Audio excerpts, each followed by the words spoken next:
지난 시간에는 육적인 믿음은 무엇이고 영적인 믿음은 무엇인가에 대해서 말씀을 드렸습니다. 그리고 우리가 받는 것도 영적인 믿음이 있어야 되고, 또 하나님의 말씀대로 축복을 받고 응답을 받는 것도 영적인 믿음이 있어야 된다 말씀드렸습니다.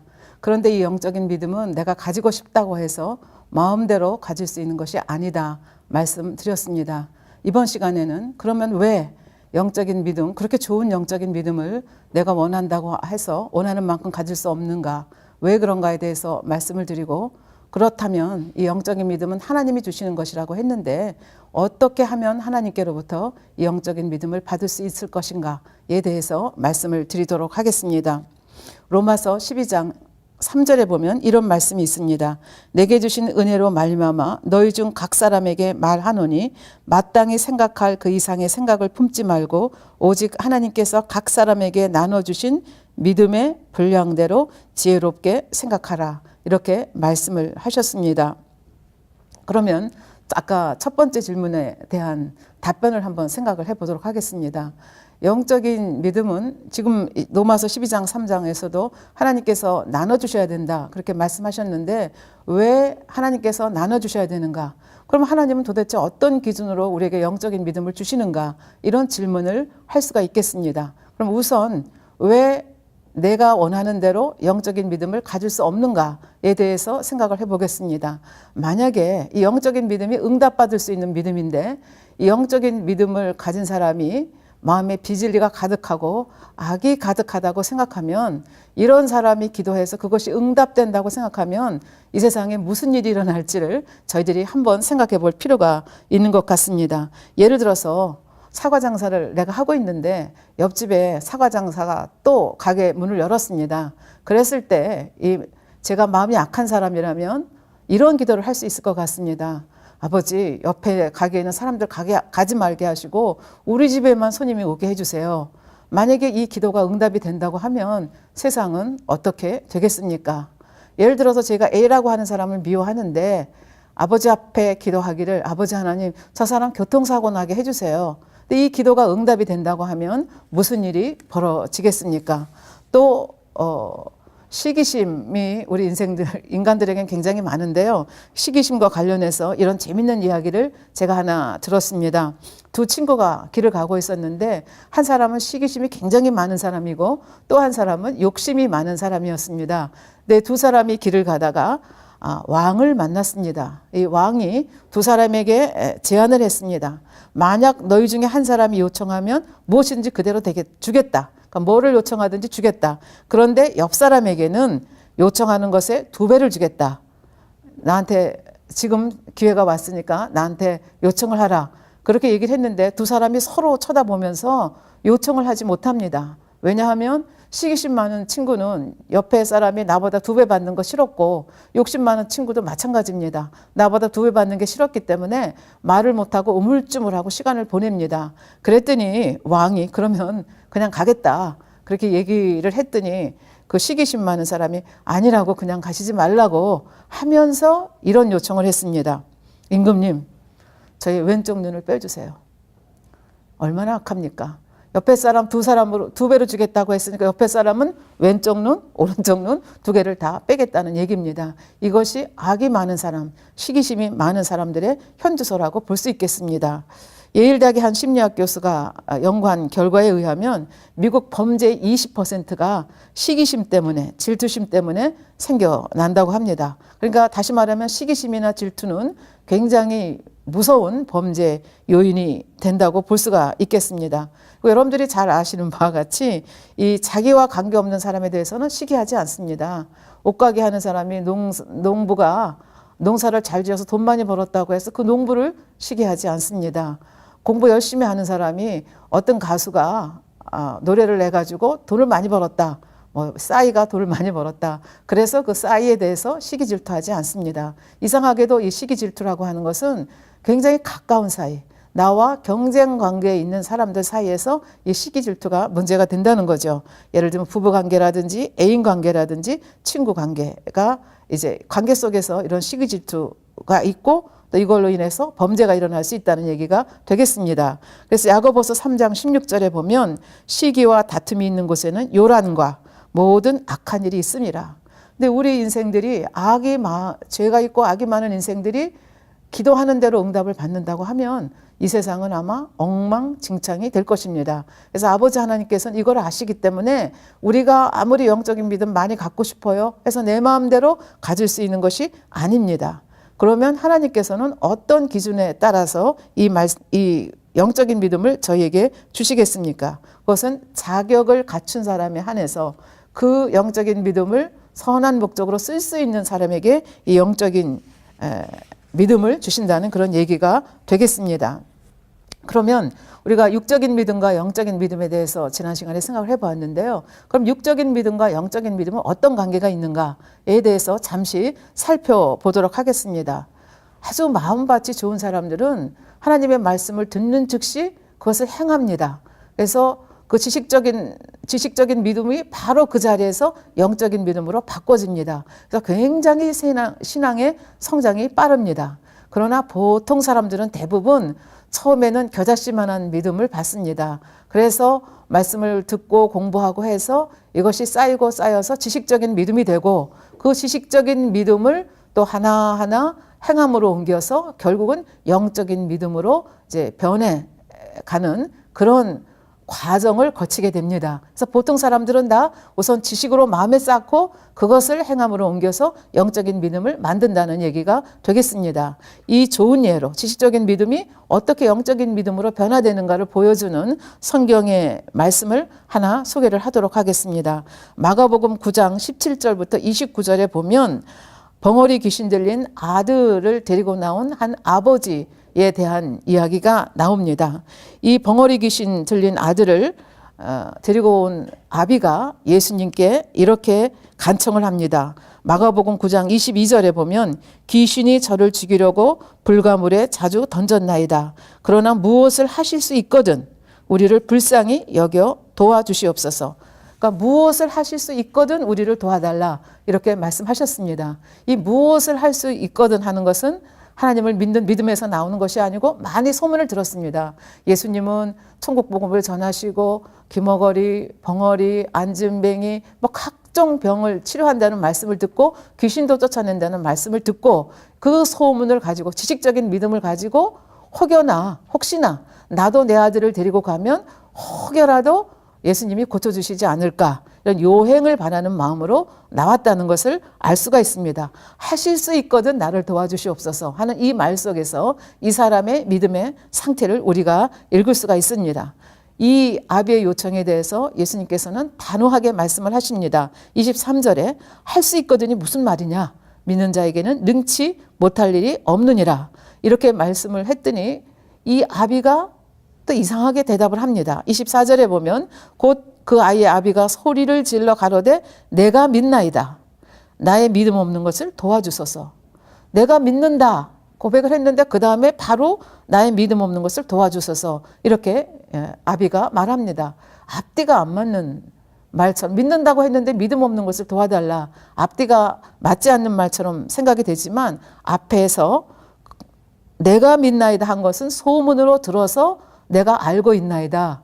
내가 지식적인 믿음을 갖고 있습니다. 그런 고백이 되고 나의 믿음 없는 것은 저는 영적인 믿음이 없습니다. 그런 고백이 되겠습니다. 그러니까 이 아비는 예수님 앞에 나와서 이렇게 요청하는 과정 중에서 나에게는 이 영적인 믿음이 없다는 걸 알았기 때문에 그 영적인 믿음을 달라고 예수님께 요청하는 장면이 나옵니다. 그랬더니 예수님께서 25절에 보니까 벙어리 되고 귀먹은 귀신아 내가 네게 명하노니 그 아이에게서 나오고 다시 들어가지 말라. 귀신에게 명령을 하셨죠. 그랬더니 귀신이 소리 지르며 아이로 심히 경련을 일으키게 하고 나가니 그 아이가 죽은 것 같이 되어 많은 사람이 말하기를 죽었다 하나 예수께서 그 손을 잡아 일으키시니 이에 일어나는지라. 그러니까 죽은 것이 아니고 귀신이 나갔기 때문에 경련을 일으키면서 아이가 혼절한 거죠. 근데 예수님께서는 아시잖아요. 귀신이 그렇게 했다는 거 알고 이제 나갔기 때문에 불러 일으키면 일으킬 수 있다는 걸 압니다. 그래서 결과적으로 보면 그 예수님께 나와서 지식적인 믿음을 가지고 나왔는데 그 지식적인 믿음이 영적인 믿음으로 변화됐고 이 아비의 간절한 기도의 덕분으로 이 귀신 들린 아들이 온전하게 치료받은, 그래서 하나님의 역사를 체험하는 것을 볼 수가 있습니다. 이것이 지식적인 믿음과 영적인 믿음의 관계입니다. 그래서 보통 사람들은 한꺼번에 그냥 영적인 믿음이 왕창 주어지는 것이 아니고 하나하나 배워서 지식적인 믿음으로 쌓고 그것을 하나하나 실행에 옮김으로 순종함으로 이것이 영적인 믿음으로 변화되어 가는 과정을 겪는다는 것을 저희가 알 수가 있습니다. 그렇다고 하면 여기서 또 두 번째 질문이 나오게 되죠. 그렇다고 하면 아버지 하나님께서 인정하시는 믿음, 아버지 하나님의 기준을 따라서 우리에게 영적인 믿음을 주신다고 했는데, 그러면 아버지 하나님께로부터 많은 영적인 믿음을 받으려면, 큰 영적인 믿음을 받으려면 우리는 어떻게 해야 되는가? 라는 질문이 나올 수가 있습니다. 이 질문에 대한 답변을 세 가지로 한번 이 시간에는 생각을 해보도록 하겠습니다.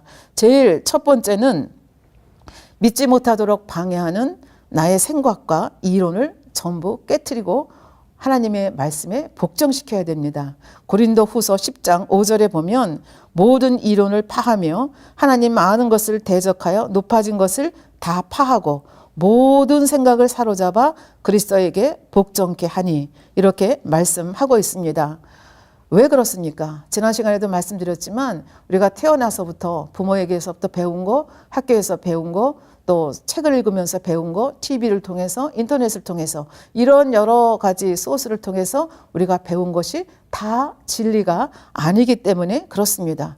진리는 오로지 하나님 말씀밖에 없습니다. 그래서 우리가 예수 그리스도를 영접하기 전에 우리가 가졌던 상식, 우리가 가졌던 지식, 우리가 가졌던 이론을 고집하면 그것이 하나님의 말씀과 상반관계에 있을 때 하나님의 말씀에 순종치 않고 내가 가진 지식과 내가 가진 이론과 내가 가진 생각을 주장하게 되면 이 영적인 믿음이 주어지지 않는다는 그런 말씀이 되겠습니다.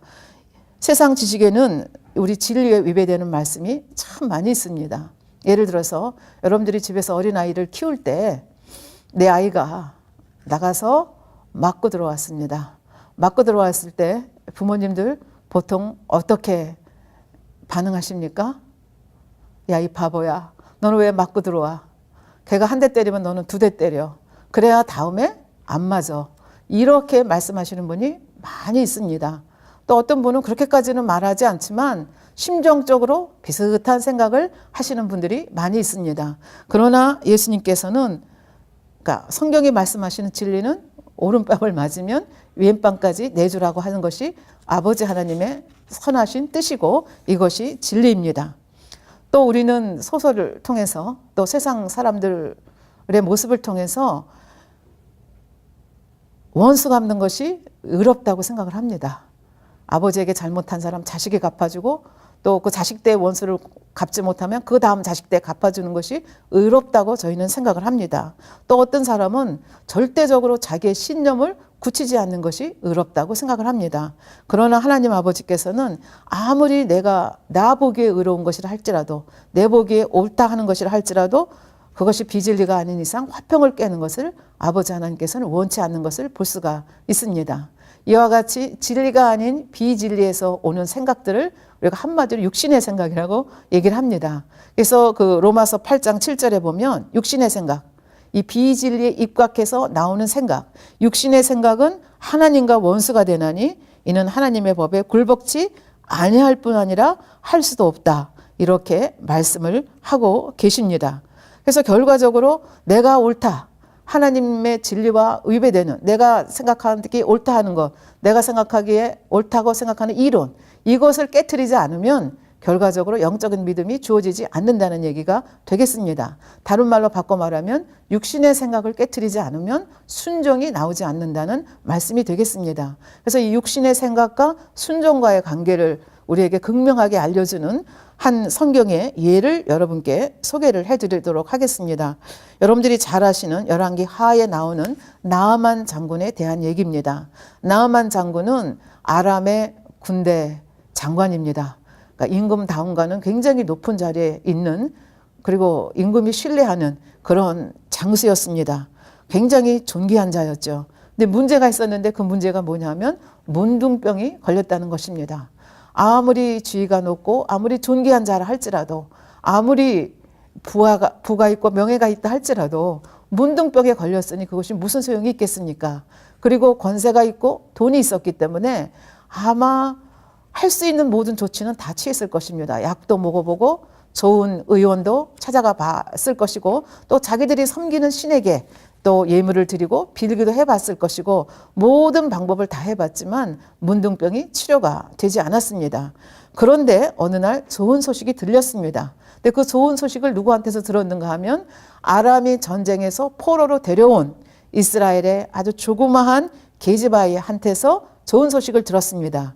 열왕기하 5장 2절에 보면 2장 3절에 이렇게 나와 있습니다. 전에 아람 사람이 떼를 지어 나가서 이스라엘 땅에서 작은 게지바이 하나를 사로잡음에 나아만의 아내에게 수종 들더니 그 주모에게 이르되 우리 주인이 우리 나아만 장군님께서 사마리아에 계신 선지자 앞에 계셨다면 좋겠나이다. 저가 그 문둥병을 고치리이다.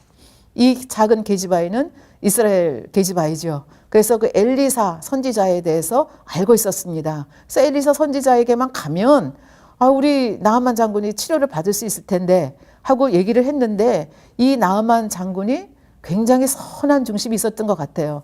그 존귀한 자가 그 나라에서 두 번째 가는 자가 그 포로로 끌려온 게지바의 말을 들었다는 데서 얼마나 절박한가 하는 것도 알 수 있고 또 한편으로는 얼마나 그 마음이 선한가 하는 것을 알 수가 있습니다. 그래서 이 희소식이 있기 때문에 사마리아에 있는 선지자를 찾아갑니다. 근데 빈손으로 가는 게 아니라 너무나 간절히 원이 있기 때문에 예물을 정성껏 가지고 가는 것을 볼 수가 있습니다. 열왕기하 5장 5절에 보면 아람 왕이 가로되 갈지어다. 이제 내가 이스라엘 왕에게 글을 보내리라. 나아만이 곧 떠날새 은 10달란트와 금 6,000개와 의복 10벌을 가지고 가서 굉장히 바리바리 실어서 가지고 가야 하는 만큼 많은 예물인 것을 볼 수가 있습니다. 이렇게 많은 예물을 가지고 가서 어찌어찌해서 엘리사 선지자가 있다는 것을 알았고 엘리사 선지자의 집 앞까지 당도를 했습니다. 그런데 여기서 전혀 나아만 장군이 생각하지 못한 뜻밖의 상황을 접하게 됩니다. 그래도 아람이라고 하는 대제국에 이 명색이 군대 장관이 왔는데 엘리사라고 하는 선지자가 문 밖에도 안 나보는 거예요. 세상 말로 하면 코빼기도 안 보이는 거예요. 그러면서 사자를 보내서 그냥 지시만 하는 거예요. 근데 그 지시하는 내용이 뭐냐 하면은 열왕기하 5장 10절에 보면 엘리사가 사자를 저에게 보내어 가로되 너는 가서 요단강에 몸을 7번 씻으라. 내 살이 여전하여 깨끗하리라. 전혀 예상하지 않았던 상황을 이제 맞게 됩니다. 그래서 여기서 나아만이 육신의 생각이 동원되기 시작합니다. 11절에 보면 나아만이 노하여 굉장히 화가 났습니다.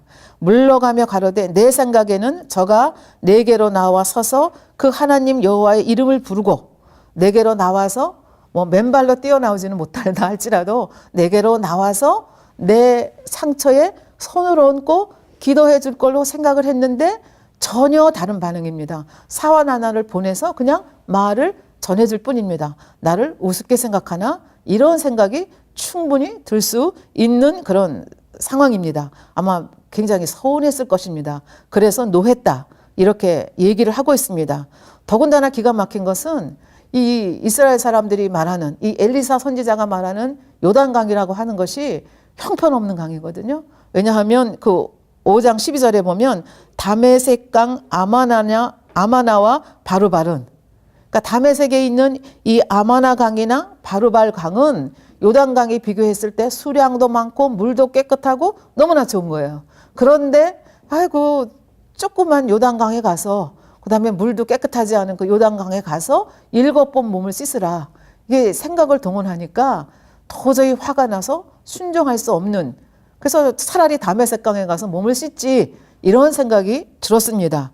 육의 한계를 가진 그로서는 엘리사 선지자의 이 지시사항에 순종할 수가 없었던 것입니다. 이런 육적인 생각, 육신의 생각이 많이 있었기 때문에 그렇습니다. 근데 만일 여기서 이 나아만 장군이 육신의 생각을 깨트리지 못하고 그냥 자기 나라로 돌아갔더라면 치료는 못 받았을 것입니다. 그런데 다행히도 나아만에게는 나아만을 아버지처럼 사랑하는 옆에 시종들이 있었습니다. 그래서 그 시종들이 나아만 장군에게 이렇게 제언을 하는 것을 볼 수가 있습니다. 13절에 보니까 그 종들이 나와서 말하여 가로되 내 아버지여 선지자가 당신을 명하여 큰 일을 행하라 하였다면 행치 아니하셨겠나이까. 그러니까 요단강에 7번 씻는 게 아니라 그보다 더 엄청난 일을 시키셨어도 하지 않겠습니까? 근데 사실 요단강에 7번 몸을 담그라고 하는 것이 생각하기 나름이죠. 얼마나 쉽습니까? 그냥 7번 순종하면 되는 것입니다. 하물며 당신에게 이르기를 씻어 깨끗하게 하라 한 일이니까. 그거 어렵지도 않은데 왜 순종하지 못하세요? 더 큰 거 하라고 하면 순종하지 않으셨겠습니까? 이렇게 얘기를 합니다. 그러니까 이 시종들이 나아만 장군을 아버지라고 하는 것으로 봐서 이 주종 관계가 굉장히 아름다운, 그래서 나아만의 선한 모습을 저희들이 다시 한번 볼 수가 있습니다. 그래서 나아만이 가만히 생각해 보니까 맞는 얘기잖아요. 그래서 지금까지 섭섭하게 생각해서 분노했던 거를 다 눌러버리고 자기 시종들이 얘기하는 대로 아 그렇다 순종해서 손해볼 거 없겠구나 그렇게 하고 가서 순종을 하게 됩니다. 14절 보겠습니다. 나아만이 이에 내려가서 하나님의 사람의 말씀대로 요단강에 7번 몸을 잠그니 그 살이 여전하여 어린아이 살 같아서 깨끗하게 되었더라. 온전히 치료받는 모습을 볼 수가 있습니다. 그런데 만약 육신의 생각을 동원해서 이 요단강에 가서 7번 몸을 담가도 안 나오면 어떡하지? 요 아래 것들이 가가지고 소문내면 어떡하지? 만약에 이런 생각, 육신의 생각을 했더라면 순종을 못했을 것입니다. 그러나 나아만은 잠시 동안 육신의 생각 때문에 불순종하려고 했지만 이 시종들의 지혜로운 그 충언에 힘입어서 결국은 순종해서 이 아름다운 결과를 나온 것을 볼 수가 있습니다. 사실은 엘리사 선지자의 말씀은 하나님의 말씀입니다. 그래서 그 하나님의 말씀에 순종하면 그 영의 세계는 무한한 세계고 불가능이 없는 세계였기 때문에 그 영의 세계에 있는 하나님의 능력을 엘리사 선지자를 통해서 끌어내린 것입니다. 무엇을 통해서? 순종이라는 믿음을 통해서 끌어내린 것입니다. 그래서 이 육신의 생각이 어떻게 보면 종이 한 장 차이 같지만 이 육신의 생각을 하느냐 아니면 이것을 깨트리냐에 따라서 엄청난 차이가 올 수 있다는 것을 볼 수가 있습니다. 그런데 오늘날 이 자연과학이 너무나 발달되고 학문이 많이 발달되다 보니까 내가 옳다고 하는 생각들이 너무나 많습니다. 그래서 사실은 많이 배운 사람들일수록 이 육신의 생각을 깨트린다는 것이 굉장히 어렵습니다. 그러니까 요즘같이 학문이 발달되고 정말 많이 배운 사람들이 있는 시기에는 굉장히 육신의 생각을 깨트리고 하나님의 말씀을 믿는다는 것이 쉽지가 않습니다. 그래서 오늘날에도 권능의 역사가 필요하다는 얘기가 되겠습니다. 하나님의 그 기사와 표적을 보게 되면 내가 가지고 있던 생각이 산산이 깨져나가고 아 내가 생각하는 거가 다가 아니구나 이런 세계도 있다는 것, 내 지식의 한계를 초월하고 내 경험의 한계를 초월할 수 있는 세계가 있다는 것을 알기 때문에 믿음을 가지기가 수월하다는 그런 얘기가 되겠습니다. 그래서 이 권능이라고 하는 것이 복음 전파에 있어서 얼마나 큰 역할을 감당하는가 하는 것을 다시 한번 성경의 예를 통해서 여러분과 같이 생각을 해보도록 하겠습니다. 사도 바울이 바나바와 더불어서 제1차 세계 선교 여행을 떠나게 됩니다. 초반에 일어난 사건입니다. 구보로라고 하는 섬에 이르렀습니다. 살라미에 도착을 해서 전도를 하고 또 쭉 지나가 가지고 180km 떨어진 바보라는 항구에 도착을 했습니다. 이 바보에는 로마 총독 관저가 있었습니다. 그러니까 굉장히 중요한 섬이라는 얘기가 되겠습니다. 그래서 이 로마 총독 관저가 있었고 당시에 그 로마 총독은 서기오 바울이라는 사람이었습니다. 근데 그 서기오 바울에게는 바예수라는 거짓 선지자가 측근으로 딱 달라붙어 있었다는 것을 성경은 저희들에게 얘기해 주고 있습니다. 사도행전 13장 6절 7절을 보겠습니다. 온 섬, 그러니까 구보로 섬을 얘기합니다. 가운데를 지나서 바보에 이르러 바예수라 하는 유대인 거짓 선지자 박수를 만나니, 바예수, 이건 그 이름이 여호수아의 아들이란 뜻입니다. 이 히브리 말로 하면 여호수아고 헬라어로 말하면 예수입니다. 그러니까 바 예수라는 뜻은 구원자의 아들이란 뜻입니다. 그러니까 어떻게 보면 예수를 사칭하며 다니는 유대인 거짓 선지자라고 말할 수가 있겠습니다. 근데 그 유대인 선지자가 누구 옆에 딱 붙어 있는가 하면은 그 총독 서기오 바울 옆에 딱 붙어 있습니다. 근데 성경에 보면 이 서기오 바울은 그 7절에 보면 그가 총독 서기오 바울에게 함께 있으니 서기오 바울은 지혜 있는 사람이라 이렇게 얘기하고 있습니다. 근데 우리가 얼른 생각하면 어떻게 지혜 있는 사람이 거짓 선지자를 옆에 두고 있어? 이런 생각을 하지만 요즘에 우리 세상을 한번 보십시오. 컴퓨터가 발달되고 인공위성이 어디를 갔다 오고 달에 갔다 오고 우주를 갔다 오는 이 세상 속에서도 회사를 차린다. 그러면 돼지 머리 놓고 제사합니다. 국회의원 선거가 있다, 입시철이 있다 하면 점집이, 미아리에 있는 점집이 성황을 이룬다는 얘기를 저희가 듣습니다. 그런가 하면 미국의 어떤 대통령은 점쟁이가 일정을 따주었다는 그런 소문도 들은 적이 있습니다. 그러니까 사람들은 강한 것 같지만 사실은 내일에 대해서 알지 못하기 때문에 이렇게 점쟁이나 이런 박수나 이런 뭐 출세한 사람일수록 오히려 더 옆에 가까이 두는 것을 볼 수가 있습니다. 그러니까 서기오 바울이라고 하는 총독이 아주 바보라서 그런 게 아니라 뭐 지금의 세태를 여러분들이 이렇게 상상을 해보면 아 서기오 바울도 그랬겠구나 하는 것을 여러분들이 알 수가 있습니다. 근데 이 서기오 바울이 여호와 하나님에 대해서 전하는 것, 예수에 대해서 전하는 걸 듣고 굉장히 듣고 싶었습니다. 사실 로마 사회는 다신교 사회입니다. 그러니까 이 서기오 바울은 예수에 대해서만 뭐 믿음을 갖기 위해서 듣겠다 그런 것이 아니고 그냥 호기심에서 아 예수라는 또 뭐 신이 있나 보다 한번 모셔다가 들어봐야 되겠다. 근데 이 바울과 바나바의 입장에서는 너무나 좋은 기회잖아요. 좋은 기회를 놓치지 않아야 되기 때문에 성령의 감동함 속에서 열심히 예수 그리스도에 대해서 복음을 전했습니다. 근데 여기에 복병이 하나가 있습니다. 그 방해하는 복병이 누구냐면 바예수입니다. 어떻게 방해를 하는가 하면 8절에 보니까 이 박수 엘루마는 이 이름을 번역하면 박수라 저희를 대적하여 저희는 누굽니까? 바울과 바나바입니다. 대적하여 총독으로 믿지 못하게 힘쓰니 그러니까 믿지 못하게 한다는 것이 조목조목 왜곡한다는 얘기입니다. 이 서기오 바울이 이 기회에 구원받을 수 있는 기회가 있는데 이 바예수 이 거짓 선지자도 이번에 새롭게 깨달을 기회가 있는데 오히려 거짓 선지자가 방해를 하고 있습니다. 왜 방해를 합니까? 예수 그리스도를 믿으면 자기가 지금 옆에서 점도 쳐주고 뭐 이렇게 해서 굉장히 이권을 많이 챙기고 있는데 그 이권이 떠나갈까 봐 그러니까 자기 유익을 위해서 결국은 서기오 바울이 복음을 받아들이지 못하도록 계속 반박을 하고 있는 이런 모습입니다. 이런 상태 속에서 사도 바울과 바나바가 어떻게 했겠습니까? 하나님의 권능을 보여주는 장면이 나옵니다. 9절 10절에 보면 바울이라고 하는 사울이 성령이 충만하여 그를 주목하고 가로되 그러니까 이 바예수가 얼마나 악독한 사람인가를 얘기합니다. 계계와 악행이 가득한 자요 마귀의 자식이요 모든 의의 원수요 주의 바른 길을 굽게 하기를 그치지 아니하겠느냐. 언제까지 너 그렇게 족족 반대하겠느냐. 이 악한 자야. 그렇게 얘기하면서 권능을 행합니다. 11절 보라 이제 주의 손이 내 위에 있으니 내가 소경이 되어 얼마 동안 해를 보지 못하리라 하니 즉시 안개와 어둠이 그를 덮어 인도할 사람을 두루 구하는지라. 갑자기 소경이 된 거예요. 그래서 이게 눈을 갑자기 감게 되니까 사람이 옆에서 인도를 해야 되잖아요. 이런 상황이 되는 것을 누가 보고 있습니까? 총독이 보고 있습니다. 서기오 바울 총독이 보고 있습니다. 이에 총독이 그렇게 된 것을 보고 믿으며 주의 가르치심을 귀히 여기더라. 그래서 총독이 복음을 받아들이는 광경을 볼 수가 있습니다. 또 여기까지 얘기하면 어휴 또 하나님 너무하시다. 또 이렇게 얘기하실 분이 계시는지 모르겠는데요. 사실은 이 사건 속에서 하나님의 사랑과 공의가 어떻게 절묘하게 쌍을 이루어 가는지를 우리는 조금만 들여다보면 알 수가 있습니다. 예를 들면 총독을 향한 하나님의 사랑과 공의에 대해서 한번 생각해 보겠습니다. 총독은 호기심으로 이 바울과 바나바를 불러서 복음을 듣기를 원했습니다.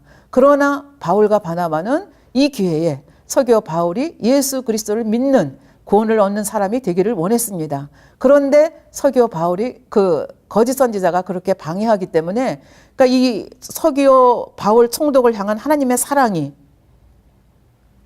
그것을 반대하는 바 예수를 눈멀게 함으로써 하나님의 공의, 악독한 자를 처치함으로써 이 서기오 바울이라고 하는 총독이 예수 그리스도를 믿을 수 있도록 역사를 하십니다. 그러면 거짓 선지자는 하나님께서 버리셨습니까?